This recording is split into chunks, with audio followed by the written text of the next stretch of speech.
um povo que já tinha passado pelo processo do deserto.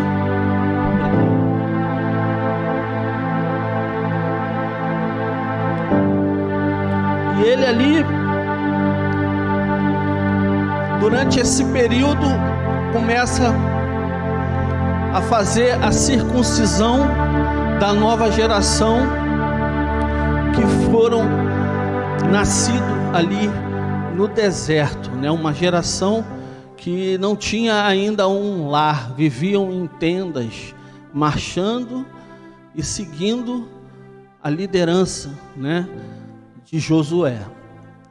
Aí Deus começa a requerer princípios. Deus começa a convocar o povo através de Josué para que viesse a santificar, porque daria uma vitória, estariam avançando. O processo da caminhada com Cristo não é diferente, irmãos.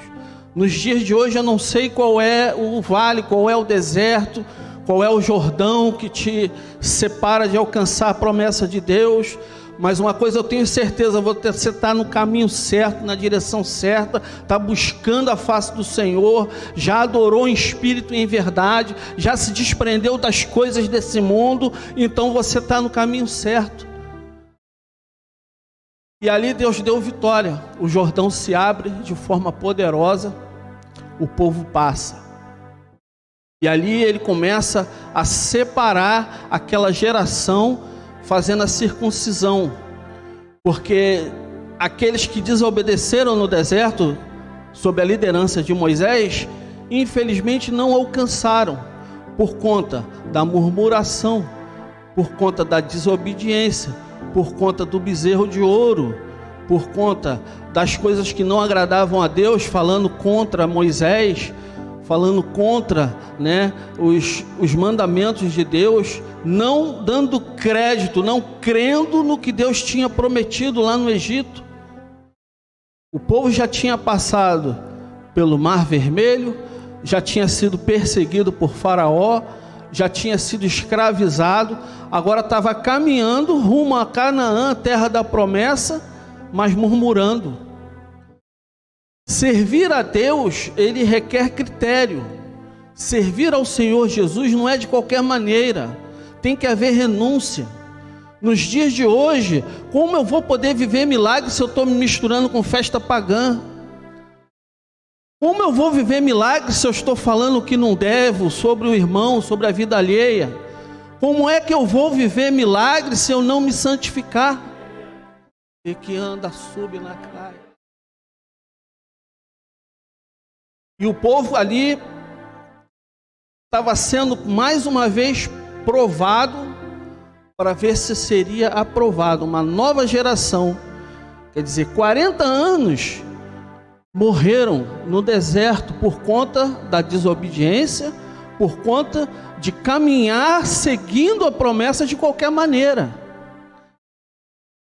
O povo, ele poderia estar achando que porque Deus prometeu, ele ia cumprir. Deus não é homem para que minta, nem filho do homem para que se arrependa. Ele promete, ele cumpre, mas tem que ter critério.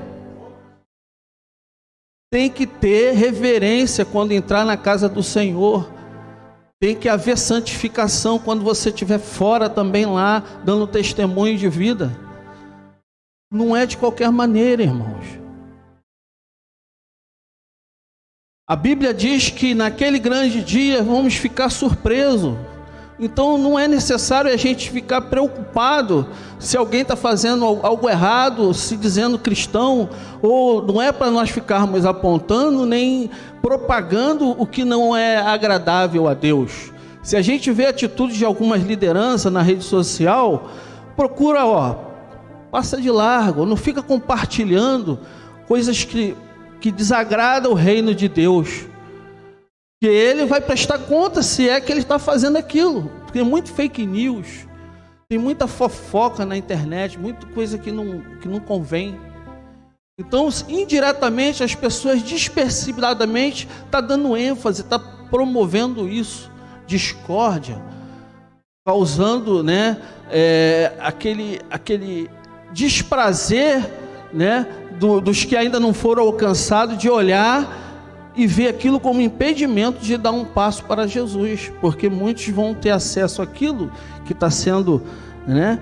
E isso tudo é bíblico, está se cumprindo, apostasia no meio, né? Não aqui, para a glória de Deus, está repreendido no nome de Jesus, mas é o que nós vemos aí, é irmãos se degladiando, ministério contra ministério, é irmão preocupado porque eu uso gravata, o outro não usa. Isso não requer, isso é uma coisa pessoal de cada um. E eu louvo a Deus por essa igreja. Eu louvo a Deus pela vida do pastor que me recebeu com muito carinho. E ele foi muito sábio e tem conduzido a igreja, né, na direção do Espírito Santo de Deus, de uma maneira simples, mas prudente. Os louvores a gente vê que tem palavra. E isso faz com que o crescimento da igreja seja com um alimento sólido. Isso é importante. Nós venhamos a estar alicerçado na palavra, adorando o Espírito em verdade, mas alicerçado na palavra. Porque é a palavra que é o alimento do cristão. Porque muitos não têm tempo de ler no dia a dia, na semana, mas quando vem o culto, o louvor tem palavra, isso eu tenho observado. Então a gente tem que reter o que é bom, que é a palavra de Deus, e guardar e praticar. Essa falácia que está vendo lá fora, esse movimento aí de festa julina, festa não sei o quê, isso não é para cristão não, irmãos. Eu tenho que dizer isso aqui, pastor. A mensagem está dizendo isso, que Deus requer santificação para que ele possa operar milagres. Aí não adianta o irmão adorar em espírito e em verdade e estar se profanando no mundo lá fora. Não tem como agradar a dois senhores. Ou você serve a Deus, ou você é cristão, ou você se sacrifica buscando a santificação. Santificação significa separação. Deus, irmão, ele é ciumento. Deus, ele não quer dividir a sua adoração no domingo e durante a semana você ir lá na festa lá e ficar se misturando. Ah, mas só dá uma olhadinha. Aí nós vamos para a palavra de Deus. Essa olhadinha fez com que o nosso patriarca na fé, Jacó, pagasse um alto preço com Diná. Diná foi lá ver aquele povo lá em Siquém, foi só dar uma espiadinha. Aí Siquém se aproveitou, abusou, os irmãos foram lá e houve guerra, quer dizer, o que era para ser bênção se tornou num problema drástico, e é um exemplo para nós que não pode fazer julgo desigual. Nós até podemos passar, mas não se misturar, não se contaminar. Você tem que resolver alguma coisa, está tendo festa na rua, você passa por lá, esse é o caminho, amém, Deus é contigo. Eu não estou aqui também para julgar os irmãos como devem agir, é a palavra de Deus que requer hoje santificação, sempre. Porque Deus quer operar o milagre, Deus quer fazer o sobrenatural, mas a pedra nós temos que resolver. O que é para nós fazermos, nós temos que nos esforçar. Josué, esforça-te. Josué, levanta-te. Josué, tem critério, diga ao povo que santifica.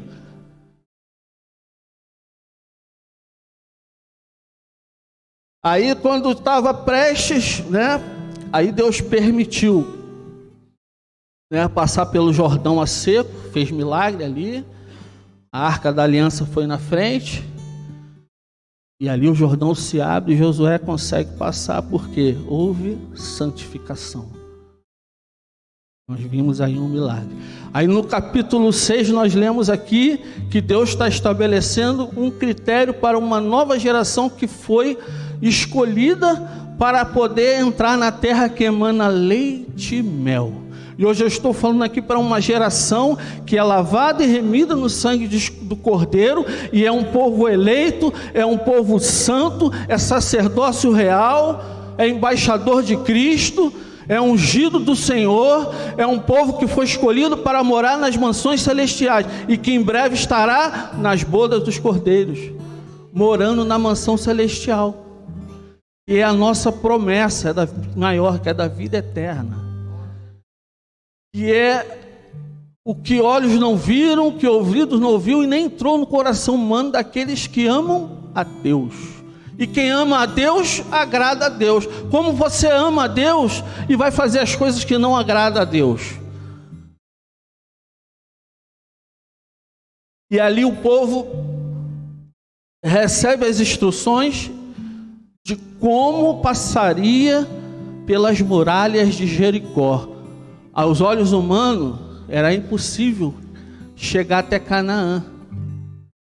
Aos olhos humanos, essa muralha que você está enfrentando, essa luta, essa dificuldade, o ímpio lá fora fala: como é que vai conseguir? Muitos lá no Brasil, quando você talvez comentou que tinha um sonho de vir para Portugal, de tirar um passaporte, de chegar até aqui, para muitos lá atrás, essa muralha, né, para você romper, vencer e chegar até aqui, seria impossível. A ótica humana, o que você conquistou até hoje, foi impossível. Mas foi Deus quem fez isso. E é coisa maravilhosa aos nossos olhos. E quando você posta lá na rede social, não é para você se glorificar, não. É para a glória e honra do nome de Jesus Cristo. Porque aqueles que viram a luta lá, o teu sofrimento, eles têm que ver o Deus que você serve, te exaltando, para o nome dele ser glorificado.